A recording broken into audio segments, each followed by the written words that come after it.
चर्चा दिल्ली चुनाव की कर लेते हैं। यहाँ भी बटेंगे तो कटेंगे और एक है तो सेफ है वाले नारों की एंट्री हो गई है।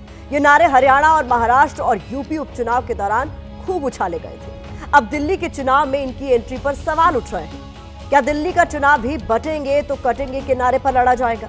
क्या दिल्ली चुनाव में एक है तो सेफ है नारा काम करेगा? क्या हरियाणा और महाराष्ट्र की तरह दिल्ली में भी वोटर्स का ध्रुवीकरण होगा? दिल्ली चुनाव में इन नारों की एंट्री करवाई है बीजेपी के कपिल मिश्रा ने। कपिल मिश्रा दिल्ली की करावल नगर सीट से बीजेपी के उम्मीदवार हैं।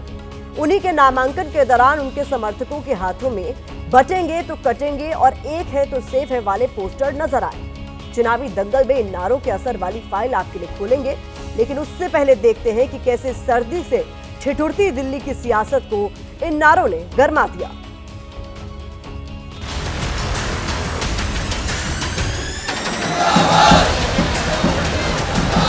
कटेंगे बटेंगे, तो ये इनका शुरू से ही रवैया यही रहा है कि समाज को बांटो और अपने हित में वोट लो। ये नफरत फैलाने की राजनीति करते हैं और आम आदमी पार्टी काम की राजनीति करती है। ये नए नए नारे गढ़ेंगे जिससे द्वेष पैदा हो लोगों के बीच में, दोनों हिंदू मुस्लिम के बीच में दंगे कराओ, लड़ाई कराओ।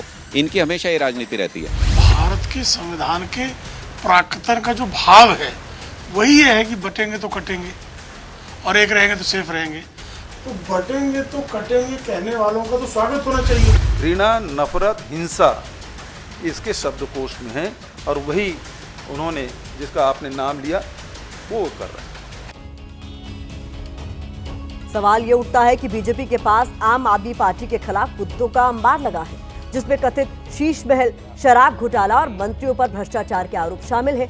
ऐसे में उसे दिल्ली में बटेंगे तो कटेंगे वाले नारे का सहारा क्यों लेना पड़ा? इसे समझने के लिए हमने आपके लिए एक रिपोर्ट तैयार की है। देखते हैं।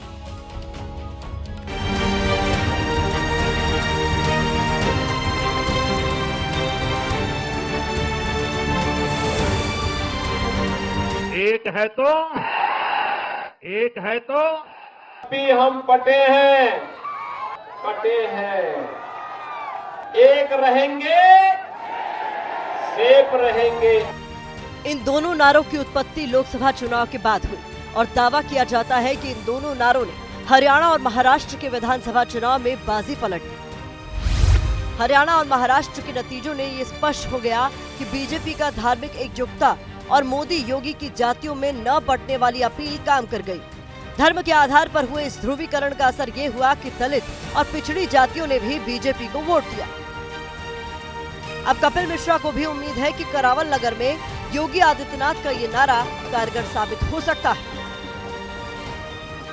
इस बार भारतीय जनता पार्टी की सरकार बन रही है और एक ऐतिहासिक विजय 8 तारीख को दिल्ली विधानसभा में भगवा लहराएगा। दिल्ली की मौजूदा सियासत में पूर्वांचली से लेकर दलित वोटर का बड़ा हिस्सा आम आदमी पार्टी पर भरोसा जताता रहा है। 2020 के दिल्ली विधानसभा चुनाव में आपने अनुसूचित जाति के लिए आरक्षित सभी 12 सीटें जीती। वहीं पूर्वांचलियों के दबदबे वाली 29 में से 24 सीटें भी आपके खाते में गई। सिर्फ 5 सीट ही बीजेपी को मिली थी। ऐसे में हरियाणा और महाराष्ट्र की चुनावी प्रयोगशाला में सफल रहे नारों के दम पर अब बीजेपी दिल्ली के हिंदू वोटों में सेंध लगाना चाहती है और इस काम के लिए पार्टी ने दिल्ली में हिंदुत्व के कट्टर चेहरे कपिल मिश्रा को चुना है। इसके पीछे 2 बड़ी वजह मानी जा रही है। पहला, दिल्ली में हिंदू वोटर्स को एकजुट होने का संदेश देना। दूसरा, करावल नगर सीट पर जीत सुनिश्चित करना। बटेंगे तो कटेंगे और एक हैं तो सेफ हैं, ये जो बात है ये आज के समय में इसकी मांग है। आज एकता की आवश्यकता है। अगर हम विभाजित हो गए, क्योंकि विभाजनकारी शक्तियां काम कर रही हैं, तो अगर हम विभाजित हो गए तो हमें विभाजित करने वाले जश्न मनाएंगे।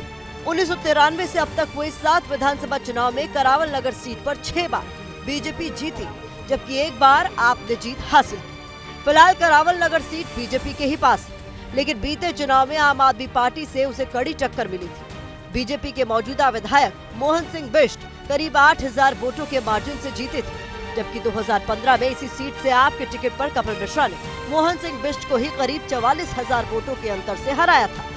इस सीट पर पूर्वांचली और उत्तराखंड के लोग असरदार हैं। जाहिर है बीजेपी कोई रिस्क नहीं लेना चाहती। और इसीलिए इस सीट पर कपिल मिश्रा को उतारने के साथ साथ उसने कटेंगे तो बटेंगे वाले नारे की रणनीति भी सेट कर दी है।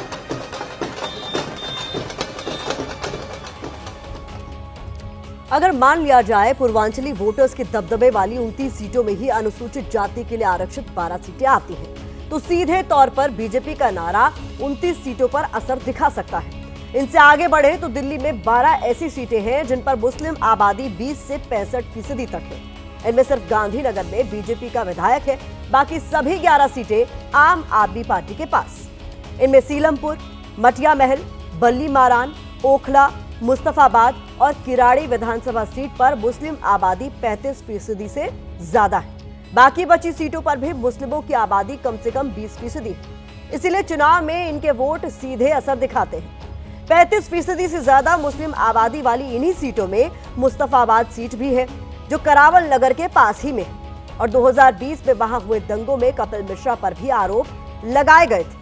जानकार मानते हैं कि कपिल मिश्रा के जरिए बीजेपी ने मुस्लिम बहुल 12 सीटों पर भी धार्मिक एकजुटता वाला दांव चला है, ऐसा माना जा सकता है।